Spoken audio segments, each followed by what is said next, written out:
Successful Minds with Patricia Barnowski-Schneider, the show that takes you around the world to share interviews with some of the most successful and relevant people on the planet. Hear their stories and get the most important business lessons they have learned on their road to success and get exclusive advice on how to implement their success into your life and business. Successful Minds with Patricia Barnowski-Schneider is brought to you by the Strategic Advisor Board and your host, Patricia Barnowski-Schneider.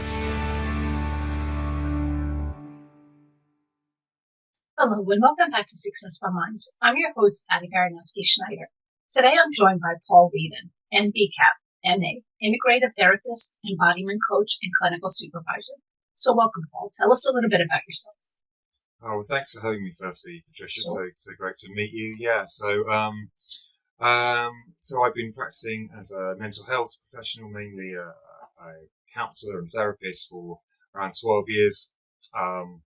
And I've got more and more interested in coaching in the last few years, and I'm working with body awareness, helping professionals and creatives with their goals and objectives in their kind of personal lives as well as their professional lives, around boundaries and making good use of their time outside work so that it's fun and restorative as well as just relaxing in front of the TV and that sort of thing. Right. I know no one wants to do that anymore, right? So now, in your experience with mind-body counseling, how is seeing your clients do what others think is best for them impacting their mental health and well-being? Yeah, so this kind of thing comes up a lot. I would say a lot of people find their work ethic, their bosses, and sometimes institutions like universities and colleges have quite fixed ideas about how to look after themselves, how to be a good person, what's healthy, what isn't healthy. But often, these things are quite one-sided or black and white, and I find that many of my clients struggle with, even in their personal relationships with their partners and families, that they have quite different ideas about what's good for them, and sometimes people feel, I guess, attacked is probably the word I would use, or at least judged and criticised. That's also as well. That's more often than attacked, but they don't feel free to kind of say, I want to look after my life and my family this way, or I want to engage in these kind of well-being pursuits. And sometimes people will be saying, no, you have to just take this medicine, or you have to just engage in this type of therapeutic activity. Sometimes it's around things like, things which we all hope we won't have to deal with in our family, like cancer and things like that. And it can be very black and white, the treatment. And sometimes people want to take a more holistic approach, which I encourage if that's what they feel is right for them. Right. Yeah, it's funny because a lot of it comes, from upbringing and background and things like that. Like I said, I was born and raised in a family of kids are seen and are heard, you do as you're told, blah, blah, blah. So now you go to work and that's what was instilled in you. You had to get a job. Doesn't matter if you like it. It's not important. You have to get a job, raise a family, blah, blah, blah. And this is what you're doing. Doesn't mean that that's what you want to do. And with the taking pills and stuff like that, it is funny because now you have, I was a single mom too, and I'm running around and I'm working. And, I remember my son, he was a, kind of like a kid who just was happy, did his own little thing. And it was funny, you basically had to put a thumbtack up his butt to try to get a reaction out of him on something. And then the schools back in the day were getting funding for the majority of, if they had an overwhelming percentage of people with ADHD, they were getting funding. So they were just self-diagnosing all of the kids with ADHD. So many parents were like, I don't have time for this. Okay, fine. What do? You give him pills. They tried telling me that with my son, and I'm like, I know my son. You would have to, like I said, put a thumbtack on him to get a reaction. You're telling me hyperactive? No. But most people, you just listen to whatever the doctor said. Okay, you know best. And nowadays, the world isn't about what's best for you. It's about who's making most money on this. So it's a shame. Yeah, I'm glad that people are, trying to find answers outside of the norm, Yeah, it takes courage to do that, I think, nowadays. I think even in, places that used to be very objective and prefer not to take sides, like universities, they tend to be, very much one way or the other. And I don't think that's healthy. And Yeah. I don't think it's fair on people to make people feel like if I'm going to go send my children to this university or apply for this kind of job, you've got to have this kind of lifestyle or be this kind of person, when, I think we should be free to make those kind of decisions for ourselves. That's why I always encourage people, ask questions. You don't have to just accept it. Ask questions. Why is that better? Like, I was always a why. This is good. Okay, but why? Like, tell me why. Oh, okay, maybe I buy into what you're telling me. Maybe I don't, but you have that right, 100%, yeah. So now, can you share your insights on the correlation between the acceptance of a distorted reality and the increase in mental health issues? Yeah. So I've written some articles about this for Brains magazine, which I think is where we connected. And what I find from talking to my clients and also in my own personal life is that often what people around us are saying is factual. He's often coming from funding. It depends who's funding this opinion. TV and the media has become so ubiquitous these days. I mean, I remember when I was a lot younger, people would say, well, take the news with a pinch of salt. Listen, pay attention, but don't do everything we say. Mm-hmm. And I find, with people at work these days that there's so much privacy has become like a taboo. If you're filling in a form, they want to know everything about you, everything about your personal blood life. type. Yeah, sexuality and how do you, what medications you take and what vaccinations have you had or not had, all this kind of stuff. And so I think, a lot of people are just kind of ignoring this and just kind of pretending it's not happening and going along with it. And that's affecting their mental health and also their physical health, because they're doing things that are, not authentic to themselves, actually. Right. They're not thinking about what they're eating. They're not thinking about, how much sleep are they getting. They're just kind of being told, take this pill or get this medication. Or if you're suffering from depression or anxiety, just take these pills. Don't find the underlying problem. Yeah, don't bother finding out about what it might be telling you. And I like to think that, my experience tells me that these symptoms are warning lights and that we should be listening to them and paying attention to them and looking at what increases or reduces them, depending on what we do. So I think, it's almost impossible to not have some degree of cognitive dissonance, particularly in the work. If you work for a big organization, or if your family are perhaps leaning towards, I suppose, what I would call kind of globalist kind of thinking, which sometimes has some good things to offer us, but not always.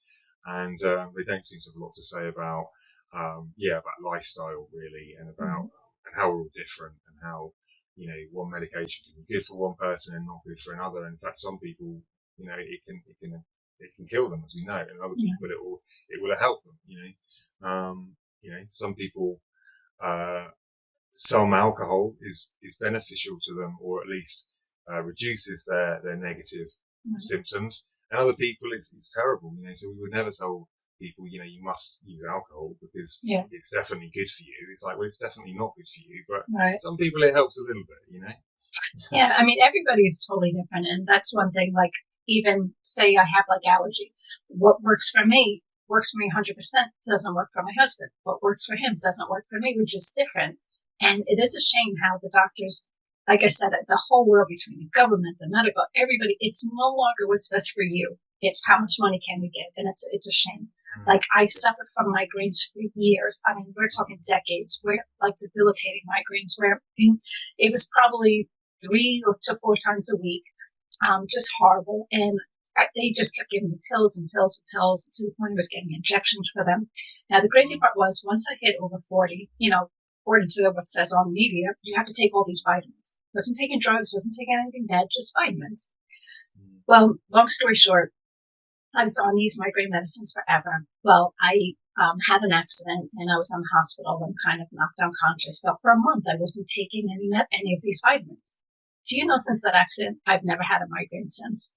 Oh, wow. Basically, that was like my body's way of saying, you don't need all these vitamins. Yeah. Nothing else. So That's it's like, amazing. here I was, doctors never even asked me, what are you taking? What do you want? Like, nothing. It was like, okay, you have migraines, let's just check off this check. Okay, fine, we'll give you this. That don't work, we'll give you this. And the funny part was the one medicine that was working for me, again, how much money are they making? The pharmaceutical companies weren't making enough money on it. So they no longer were covering that. I've heard about this before, yeah. And it's insane. So the medicine they were giving for me wasn't working. It was 75% more expensive. But because the medicine wasn't bad, I had to find a compound lab that as you got a prescription, they would actually make it for you. But it was kind of like, again, it had nothing to do with what was best for me or what worked for me. It was how much money are they making? And at the end of the day, and same with sleeping. I was having crazy insomnia. Doctors just giving me pills. I wound up going through a hypnotist at one point. Within 3 visits, she had me cured. All it had to do, nothing to do with anything. It was just what was going through my head during the evening. It was stuff about my kids, whatever. That's all it took. Didn't require decades of pills that were just messing up my system. Nobody cares about it. It's a shame. Yeah, no, that's. I mean, I hear similar things, but that's really something, isn't it? Yeah, wow. It's insane. So now tell us, many people feel trapped in meaningless routines and conversations. So what strategies do you recommend to break free from these patterns and find more purposeful engagement in life? So I've actually put together a little e-guide about this that I call 6 Steps to Living More Authentically on Purpose. And it's really simple, really. You can download it free from my website. So what I often talk to clients about over the years is what do you do after work? What do you do when you're not at work? And in many cases, it's not much of that is meaningful or significant to them. It's just kind of killing time. It's just zoning out, in front of TV or similar. So what I talk to people about is we need to have activities in our personal life that are purposeful, meaningful, and give value to our lives, really. And they don't have to be, it doesn't have to be, becoming a movie star or a professional athlete or anything like that.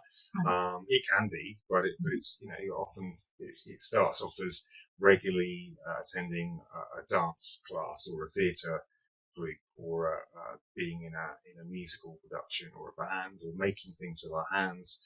So I use what we do is we work with the 4 elements of earth, fire, air, and water to work out what kind of person are you naturally. Are you a very perhaps watery and relational person, very adaptable, very good at bringing people together and solving problems? Are you a very earthy and kind of grounded person, somebody who's perhaps very good with numbers, an accountant or a librarian type person?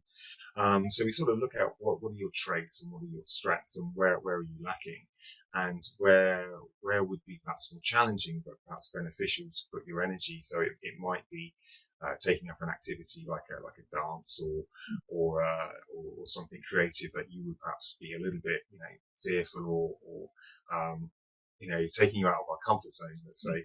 But that's where the growth is. So I often say to people, imagine how you would feel if in 6 months' time you're a competent beginner at a martial art or a dance or a theatre production. How would you feel? And it's like, well, that would be amazing. How am I going to do that? I'm so busy with all these other things. It's like, well, we have to go through your diary and look at where are you maybe wasting time, where are you not giving value to yourself. What can we take out, and where can we say no to people, so that if a lot of people, I find they have a habit of saying yes to everything. Right. And then say somebody says, oh, would you mind attending one more meeting today? It won't take long. It's like, well, how many have you already done today? 5, 6? Right. Do you really need to be there? If it's urgent, obviously, probably best attend. But sometimes we should say, no thanks, I'll attend in the morning, first thing, but I've got an appointment, we don't have to say what that is. We can just say, I've got an appointment to attend, it's important. And, just over time, just get better at saying, no thanks, I'll be there tomorrow at the usual time, but, I've got these appointments I do in my own time, and they're really important to me.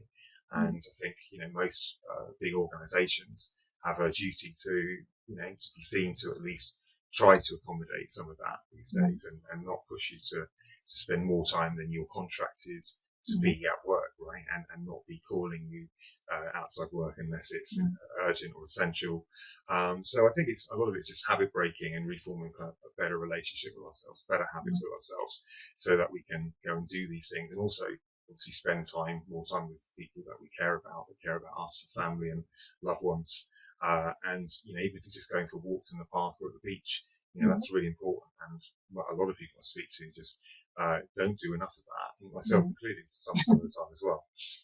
Yeah, no, I even with myself, I notice if I pencil it in a calendar, it's like an appointment. I might not enjoy going to half these appointments that I go to, but you have to go. Well, now this is something, and you'll start looking forward to it, and it's blocked out. So that's exactly it. Same with my calendar. People have access to my calendar. They just start booking stuff. And if I block out an hour, half hour, whatever the case may be, that's my time, And they have like watches where like you sit at a desk all day and it'll set an alarm, or like maybe every 2 hours, get up and walk for 10 minutes. You could do something, go outside, see the sunshine, do something, but just regroup, Yeah, But we all have to make ourselves priority. Yeah, and sometimes we even as healthcare professionals, we can forget that ourselves and not realize, why am I not feeling so great this week? How much time have I spent outside? How much exercise have I had? How much fun have I had? So it's obvious, really, isn't it? I think when we're struggling with more severe symptoms, it's because we're not giving ourselves those essential rewards in our free time, right? Just grinding away too much. Yeah, for sure. Now tell us, how does the concept of being authentic on purpose align with the principles and practices you advocate for in your counseling approach? Yeah, so that's a great question. So I think it goes back to the core conditions, which come from kind of the framework of all counselling and psychotherapy in the late 20th and 21st century. So unconditional positive regard, and empathy, and sort of making sure that we're kind of aligning with what's right for us and being true to ourselves, and doing what we're here to do, really. So I think authentic's become a very kind of trendy word, I think, in the last year or so. But I think that's, on the whole, I think that's a good thing. I think it's really important to think about how authentic am I being. As if you do anything, any artistic thing commercially, you'll know that there's a lean towards it being, sellable or likable by others. And I even know artists these days that have to worry about if their art is offensive to other people. Now, 30, 40 years ago, that would have been pretty laughable. Like, the whole point is that it's supposed to be provocative, rock and roll and alternative art, and was supposed to provoke strong emotions and make people feel uncomfortable. And parents' generations were not supposed to like the current art, right? So, but now it's like there's this underlying kind of anxiety around, I've got my sponsors or my university or my label, my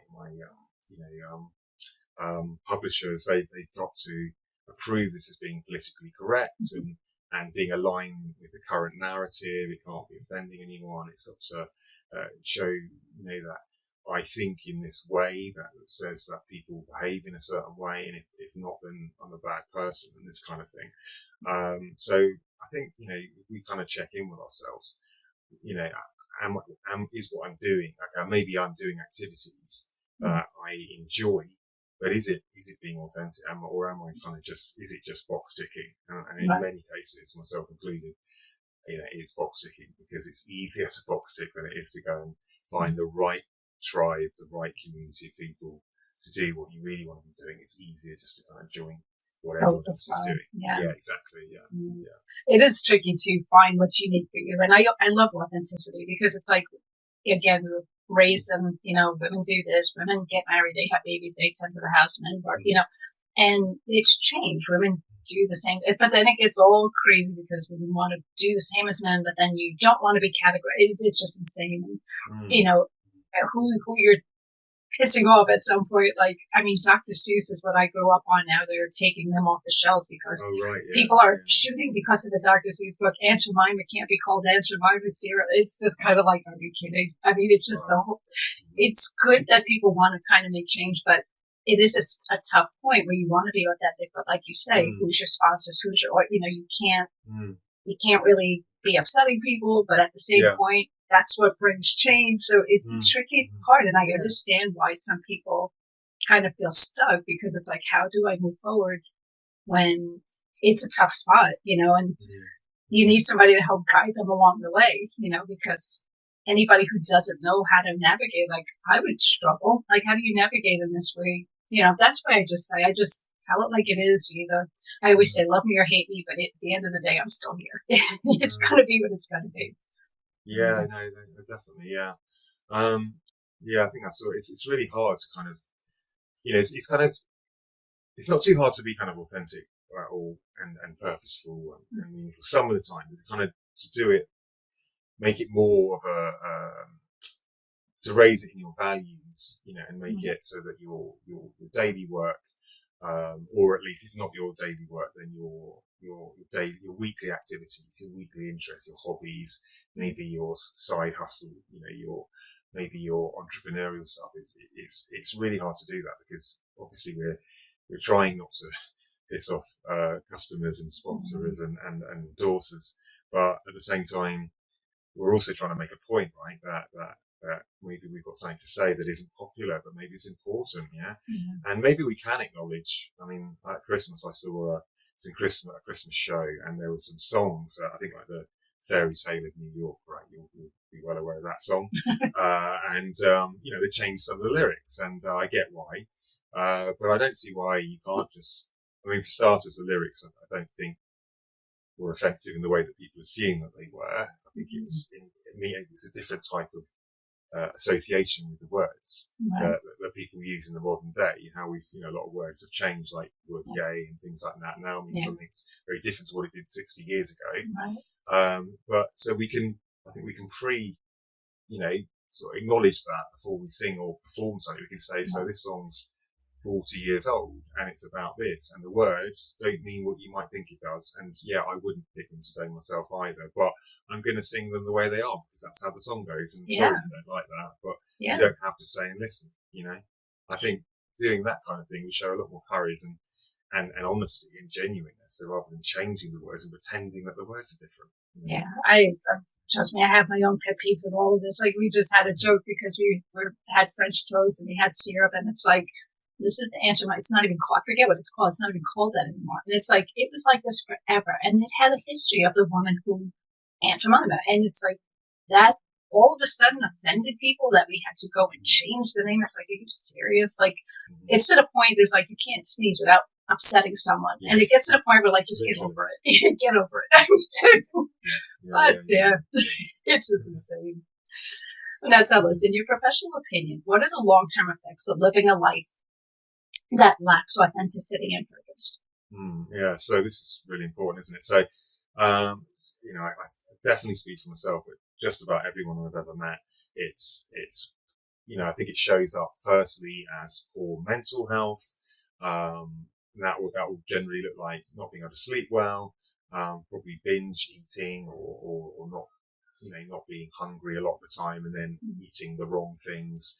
Probably having a bad relationship with coffee, caffeine, alcohol, sugar is a really big one. Just kind of feeling like I need something, and then just eating more usually cheap chocolate and candy and that kind of thing, sweets that we know aren't good for us, but in that moment when we're sort of triggered and lacking energy, we often won't be able to stop. And if we know we've got 2 hours left in the day to do whatever it is we're doing that we're not enjoying, then we're probably just going to think short term. It will show up as being impatient with our partners and friends, families, sort of holding it all in all day and sort of pretending we're fine. We're like, oh yeah, it's fine. I'll see you tomorrow. Looking forward to it. Yeah, great. And then going home and just like letting rip on everyone and just being like, get out of my way. What do you want? Not having any patience or respect for ourselves and others, I think. probably being so exhausted that we feel like, I can't eat, I can't go to the gym, I can't go to any classes or anything creative because I'm just too tired and fed up. I'm just going to go to bed and, sit in bed and watch Netflix or whatever. And it can and then ultimately all this can lead to more severe symptoms. So, panic attacks could be one thing that often comes up. Sort of struggling to breathe. People tell me a lot of the time they feel like they can't breathe, and they need to be kind of taught how to slow down, like relax, learn how to use breathing to relax, take a long out breath, so like slow down, learn to meditate, this kind of thing.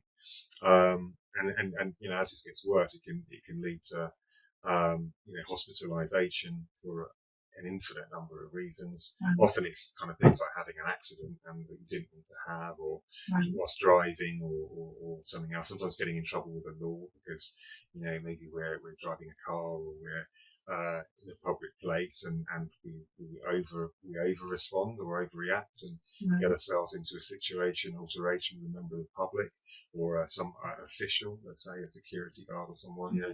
Obviously none of that's very good for us or anything we want. So, but unfortunately, I find a lot of people will wait until it's kind of past, not the point of no return, but it's already really severe. The doctor's already said, if you don't do something about your relationship with alcohol or food or your work, sleep, etc., then you might have a heart attack. That's what I think, or you're going to develop cancer or something else. So, I think it's really important to try and do something about this before the symptoms are really severe, whilst we notice that they're just irritating, or they're just, that's a little warning light saying, stop doing this to yourself, have a break, take time out. Yeah, a lot of people don't recognize the signs, and I don't know if everybody fully understands that this stems from something. It could be something as how you were raised as a baby.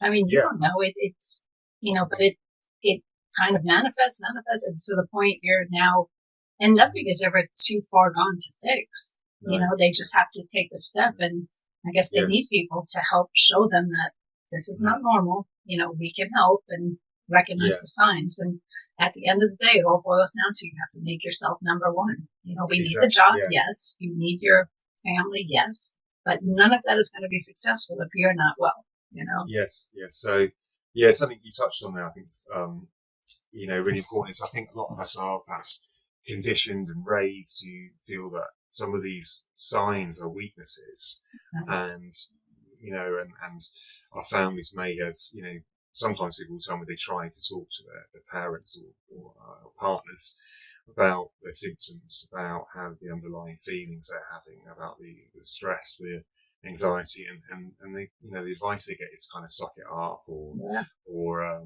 just chill out. Is it you're overreacting? Stop overreacting. You were lucky to have what you got. Well, some of that's true, but how can you just chill out if your cup is already full and you're already feeling yourself spilling over? You can't just chill out. You need to step back. Yeah, and everybody's I guess tip of the cup is different. So I might be able to handle a lot more than you. You might be able to handle a lot. So you can't look at someone else and be like, well, it didn't bother them. I am overreacting. You're different people. Same with medicines. Don't work for everybody. Situations don't work for everybody. People, again, have to put themselves first. Yes. I do think there is a lot more, thankfully, emphasis in the workplace, at least from bosses and managers and directors to at least appear to acknowledge that this stuff is important and self-care is important, possibly more so than some family members do these days, which is probably, at least something in the right direction. I think a lot of it, going back a couple of years where people just started going the term postal at the office, where jobs are now realizing, because you spend more time in an office than you really do at home when you think about it. And people are starting to realize that we have to, they'll set classes and just let people know we have someone you can talk to, and I think they're starting to realize that, we do contribute a little bit to this. So we have to kind of help us to help you sort of thing. We're here to help. We have this option, but don't keep it bottled up inside, because if you go postal and shoot everybody in this office, it's not good for anybody. So Yeah, preferably don't do that. Yeah. That tells us. Can you discuss the importance of ethics and integrity in personal development and how they contribute to a more meaningful life? Yeah, so I think, you know, a lot of the time people come to self-development counselling and psychotherapy, and they learn a load of stuff about themselves and what's made them who they are, and initially, you know, we might be feel that there's blame to be placed in certain directions, you know, maybe parents, families, teachers even, you know, but people that were perhaps responsible for us when we were younger. And it's not that that isn't true, but I think it's important to how we are guided to manage those, you know, those realities, those realizations, because, you know, we may sort of go to tell people how we feel and may not get reactions that we're looking for. It's one thing, because often people, they might not remember everything, or if they do, they might be ashamed. They might not feel they can handle that kind of responsibility or that kind of challenge. They may feel they were right to handle the situation how they did at the time. You know, it's hard to say. So it's really about doing the work ourselves and finding a way to move on and forgive and you know, heal ourselves, really. Like, forgive, you know, you can, if we don't forgive others, then we're the ones holding it. And even if we tell others that we don't forgive them, you know, it does more to us than it does to them. They'll just probably forget about it quicker than we will. So, I think it's really important to think about who do we choose to, moving forward, who do we choose to spend our time with? Who do we choose to focus on, to get our needs met? Right? We know that our primary carers weren't great at those things. Well, maybe part of the solution is to stop expecting them to be, stop going to them, letting them do the same thing again and again. And also, you know, we need to make sure that what we're doing, the changes we're making, obviously, if we just go and quit our job, and then we can't pay the bills and the mortgage and stuff, then that's not responsible and ethical either. So we need to, you know, plan change. It should be gradual. It should be something that takes time and really well considered, and, you know, gradually changing roles, gradually changing profession, is a really important thing, so that we don't, you know, kind of cause harm to people. I do sometimes, unfortunately, work with people who have, you know, just suddenly left their children, like with another parent or carer, and just felt compelled to move a long way away. And for them, it felt like that was, I really felt, you know, that was the right thing for me. I was just, all these years I've been so, you know, cooped up and repressed and not doing what's right for me. So now I'm not doing what's right for me. And it's like, well, you are doing what's right for you, but you have to, well, you know, if we're going to be good parents, and, you know, and our children are going to grow up, you know, thinking that we did our best, and which hopefully they will, then they need to kind of know that we put them first, at least till they were of age where we could say, look, I'm going to relocate now, because you can drive and meet and, you know, to where I live, you know, you can fly to where I live, you know, but until they can do that, then we can't just do what's right for us, but we can do the little things, like, I'm going to, you know, attend a new class, I'm going to join a new community, I'm going to finish this creative project I've been working on, you know, like, and do that. And I think those little things can make the world a difference more than people think. Yeah. I mean, I always think, you know, obviously you put yourself first, but you have, like you said, you have to deal with your responsibilities. So whatever it works to heal you, you can voice your opinion. And like you say, maybe a boss or whatever, your spouse, they don't have to agree. So I always use the term, we could agree to disagree. You're entitled to your opinion.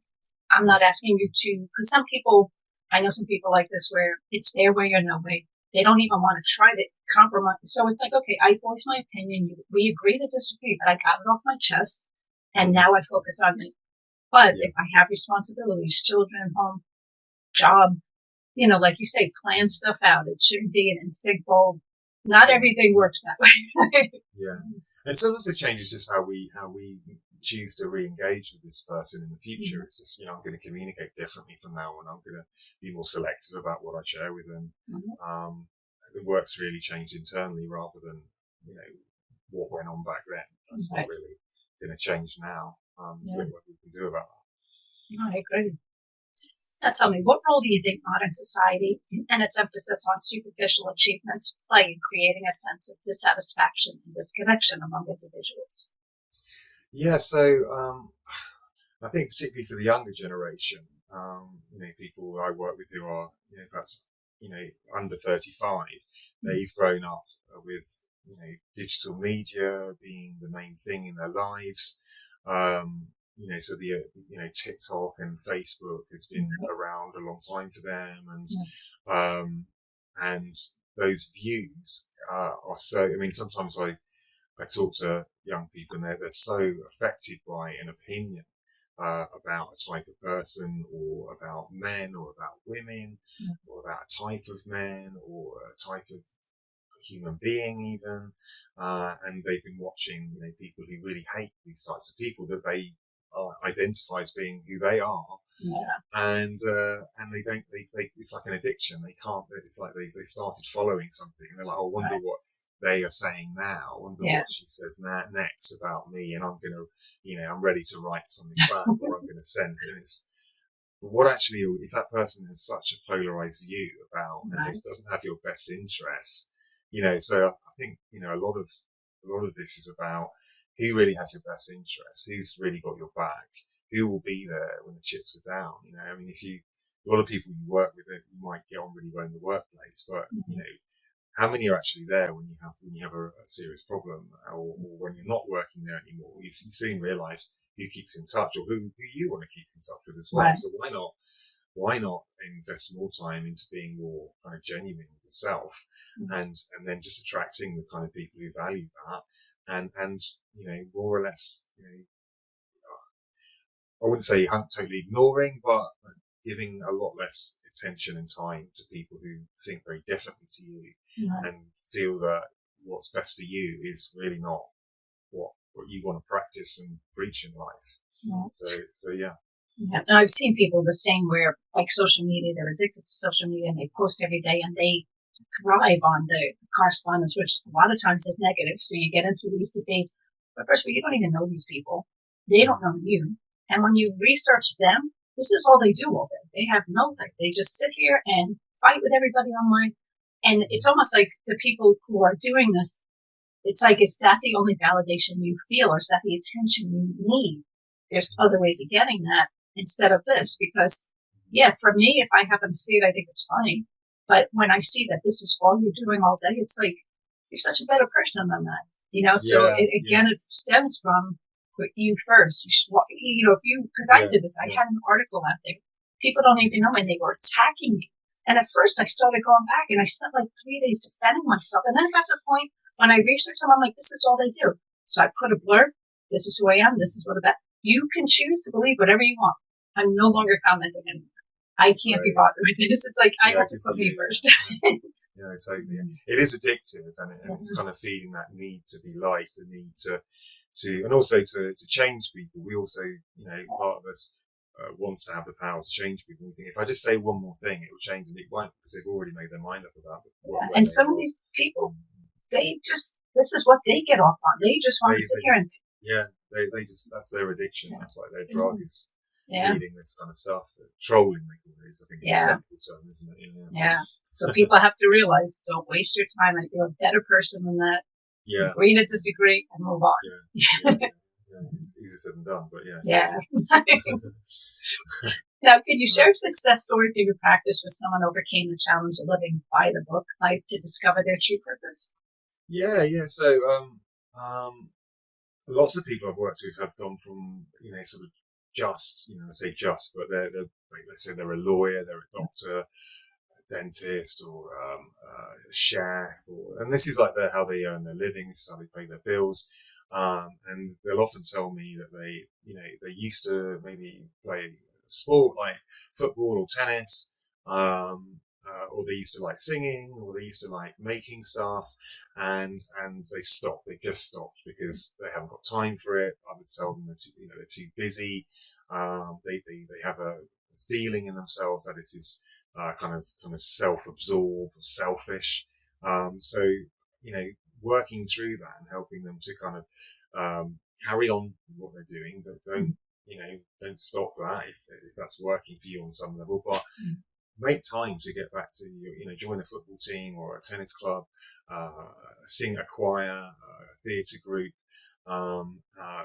regular exercise, spending time with people just for fun and enjoyment, going to the theatre, going to see comedy shows and cinema, and this is the most common kind of stuff that it's not I'm quitting my job to move to Hollywood to become an actor. It's like most people that's not it, and actually even if they did do that, they'd find out it's not what I thought it was. But just doing it in your own time, making however many free hours you have a week, even if it's just a handful, to just really go somewhere meaningful to you is just so important. And the number of people that come back to me and thank me for help, for just helping them to be accountable to that and saying, have you done it this week? No, I didn't go. I had to do, oh, right. Next week, did you go?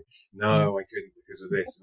And eventually they go, and it's like, look, am I going to have to walk you there? Because I will. That's what it takes. Like, no, I'm going to do it this week. And eventually they do. And it's like, yes, I had a great time. I enjoyed playing football again, or tennis, and singing. And why haven't I been doing that? They'll tell me, why haven't I been doing this for all this time? Why did it take me coming to therapy or coaching to get back to this simple thing that I love to do?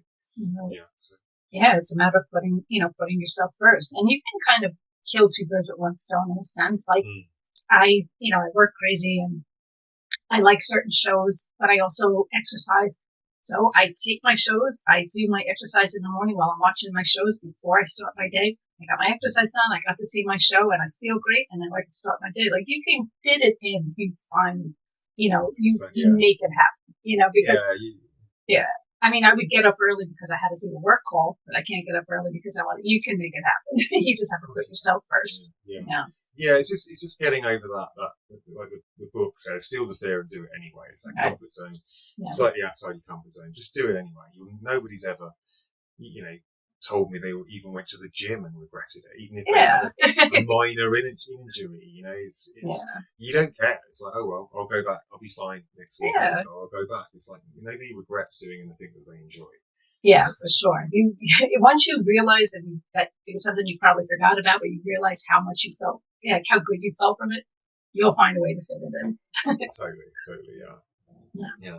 So now, how does mind-body counseling help individuals navigate the challenge of separating fact from fiction in a world filled with mixed messages and disinformation?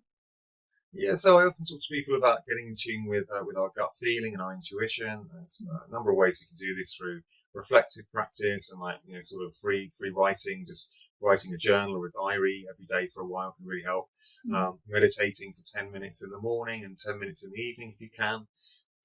Some kind of restorative exercise like yoga. Often you get insights whilst you're in a really nice pose and stretch. Reading and learning about people you feel inspired by, listening to their story, reading their autobiography, or following their blog, their YouTube channel, their Instagram, and thinking, okay, so and so was similar to me. They didn't think they could do such and such, but they did it this way. Okay, I can try that. So helping the outside reality, the media that's so ubiquitous,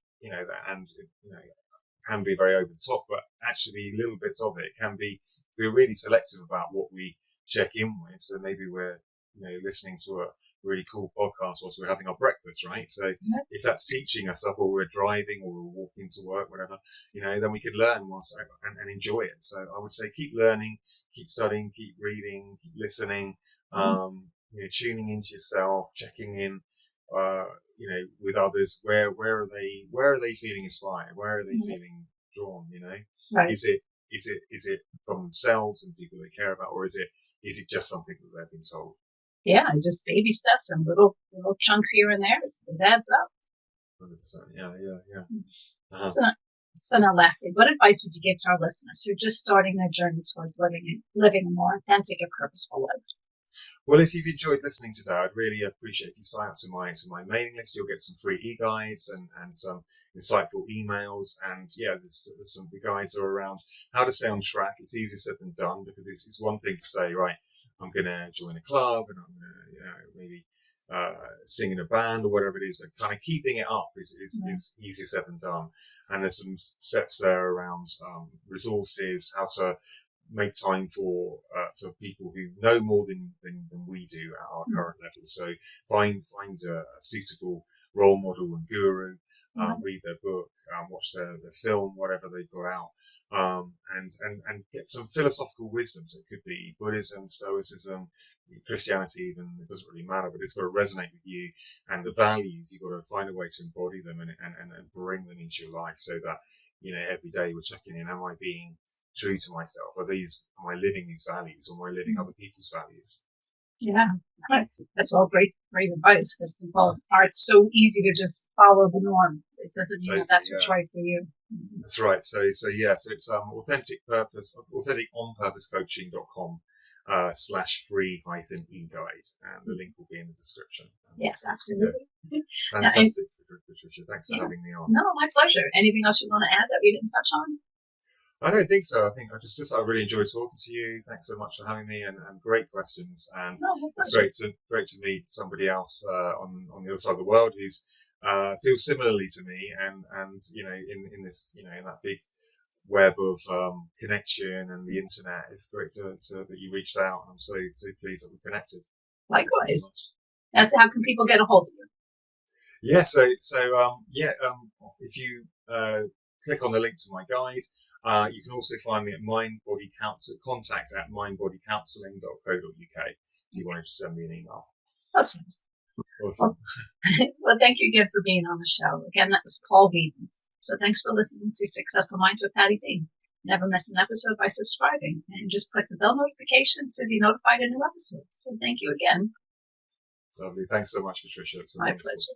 Thanks for having me.